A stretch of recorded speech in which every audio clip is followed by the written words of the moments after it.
Good day everyone. Now I will be performing bed making occupied. To make an occupied bed, first assess any activity or mobility restriction that might affect patient positioning.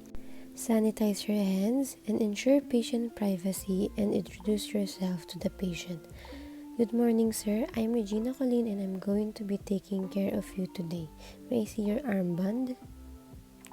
Identify the patient using two identifiers. Your full name, sir? Frederick P. Campos. And your date of birth, sir? September 15, 2015. Explain to the patient what you'd like to do. We're going to be changing your bed linen, sir.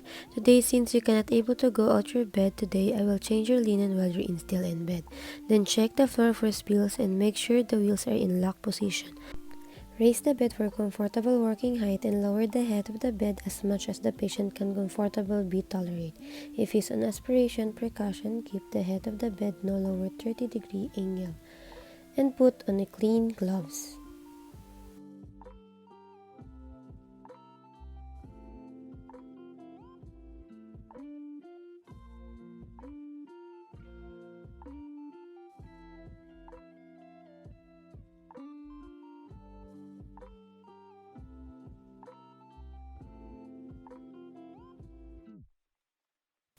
Loosen the top linen at the foot of the bed.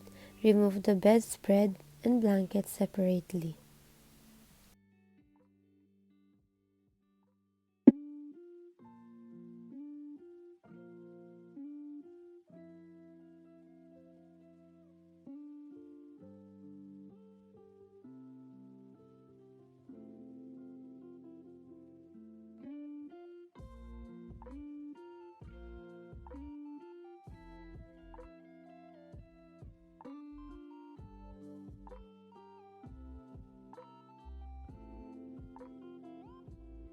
If there are soiled, put in the linen bag. If either is to be reused, fold the item into square and place the back of the chair.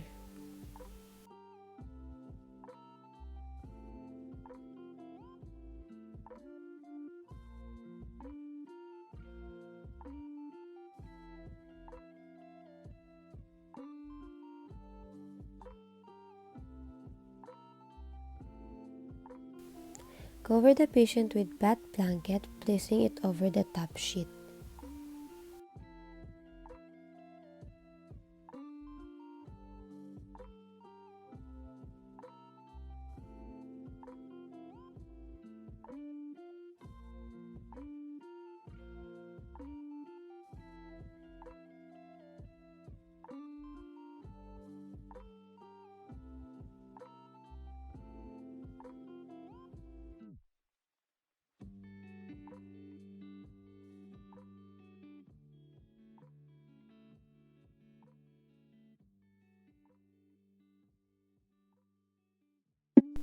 Ask him to hold the top edge of the blanket or tuck it under his shoulder.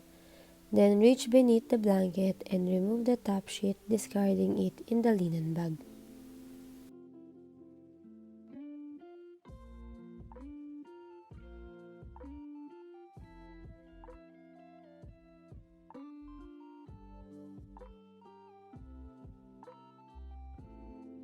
Help the patient into a side-lying position facing away from you. Encourage him to use the side rail to turn, then adjust the pillow if needed. Make sure no tension has been placed on external devices such as indwelling, catheters, wound drains, and IV-2B. Standing on the side of the bed, loosen the bottom linen, moving from head to foot. Fan fold or roll the bottom sheet and in optional linen toward under the patient or tuck the edges of the soiled bottom linen alongside of the patient buttocks, back, and shoulders.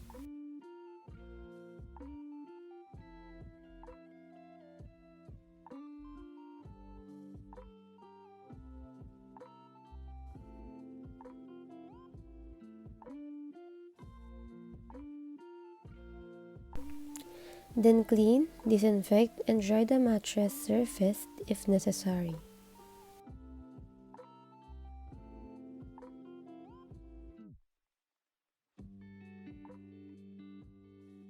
Remove your gloves and perform hand hygiene.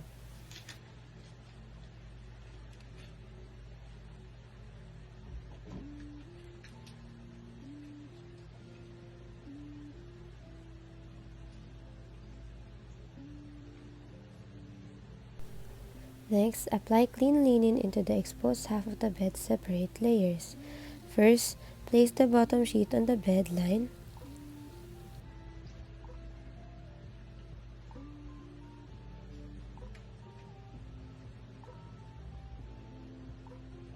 Secure the top and bottom corners on the near side.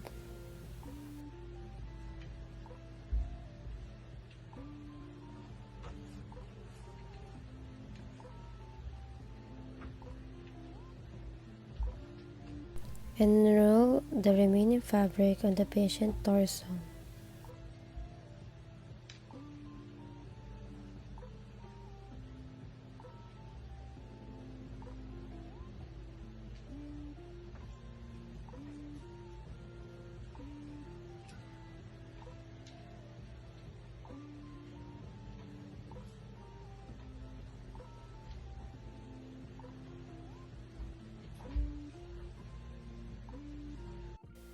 Keep the linen smooth and place the draw sheet or waterproof pad lengthwise along in the middle of the bed and tuck the remainder under the patient's torso and buttocks.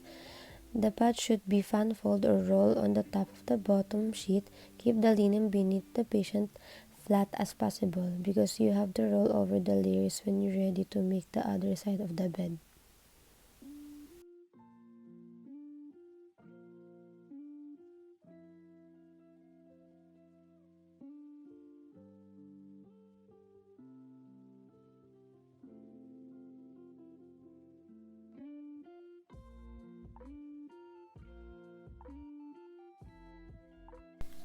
Ask the patient to turn towards you. Explain that he will be rolling over the layers of the linen. Okay, Mr. Campos, you need to roll towards me. Okay, you're gonna feel a big hump. Help him roll towards you, making sure he turns slowly and keep his body correctly aligned.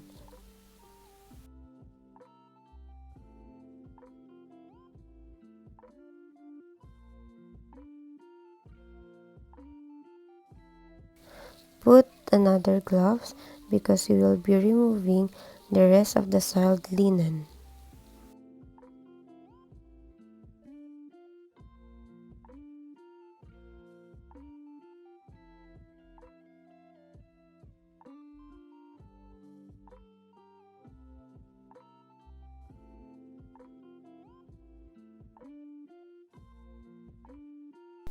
Move to the opposite side of the bed.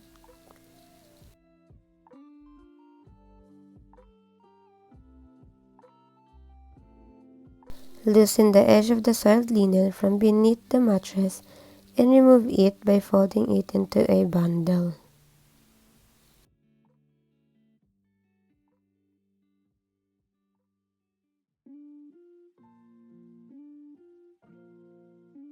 And holding it away from you and place in the linen bag.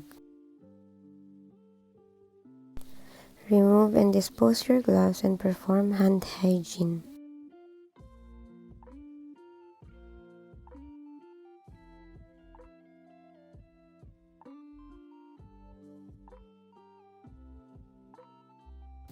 Then clean, disinfect, and dry the other half of the mattress if necessary.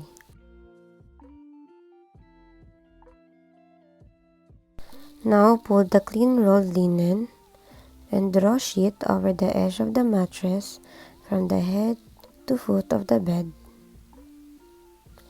Pull the corners of fitted bottom sheet over the edges of the mattress.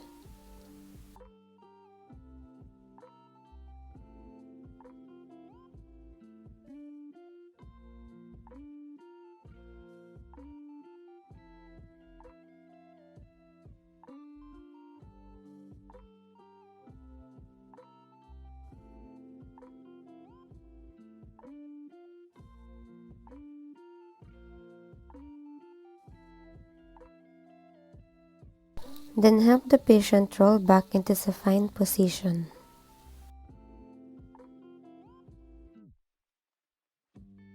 Cover him with a top sheet. Place in the vertical center fold lengthwise down the middle of the bed. Open the sheet out from the head to foot as you unfold it over the patient. Be sure the top of the sheet is even with the edge of the mattress.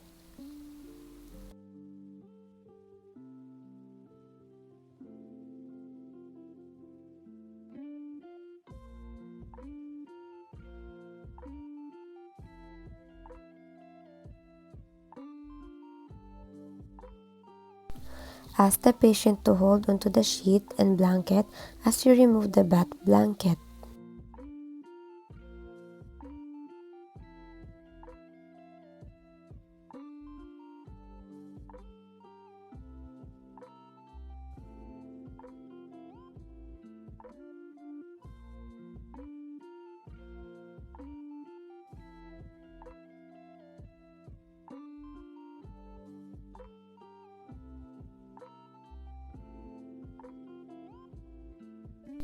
Place the clean or reused bed blanket over the patient. Make sure the top edge of the blanket is parallel with the top edge of the sheet and about 15 to 20 centimeter. That's 6 to 8 inches from the edge of the top sheet.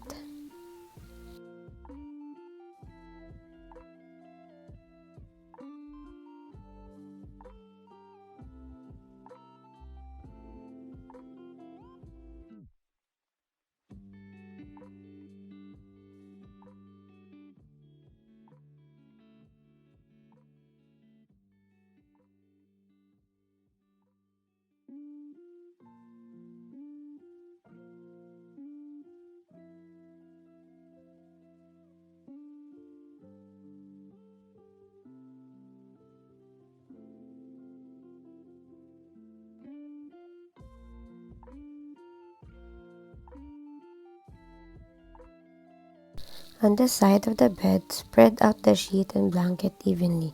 Then make a cup by turning the edge of the top sheet down over the top edge of the blanket. Standing at the side of the bed, tuck the remaining portion of the sheet and blanket under the foot of the mattress. Tuck the top sheet and blanket together, taking care not to pull out the toe pleat. Make a modified meter corner of the top sheet and blanket. Simply leave the tip of the triangle hanging. After making the triangular fold, finish making the other side of the bed.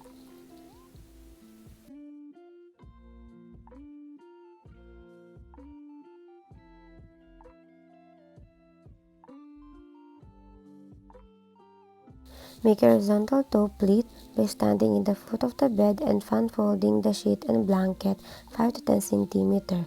Across the bed, pull the sheet and blanket up from the bottom to make a fold 15 cm from the bottom edge of the mattress. Next, apply a clean pillowcase. Pick up the center of the closed end of the pillowcase. Hold the pillowcase with a firm grip in one hand. With the other hand, open the pillowcase from the open end and fold the back over the closed end inside out. Next, pick up the pillow with the hand holding the pillowcase. Invert the pillow for the pillowcase to drape over the pillow. Then pull the pillowcase over the pillow with the other hand. Do not place the pillow or pillowcase under the chin or in teeth. Adjust the corners of the pillowcase with hands between the pillowcase and the pillow.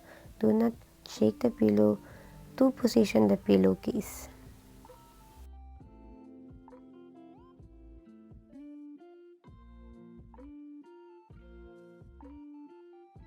And assist the patient for comfortable position. To ensure the patient's safety, lower the bed to the lowest position and raise the appropriate number of side rail. Remind the patient of the location of the call light, then arrange and organize the patient's room and perform hand hygiene. Thank you.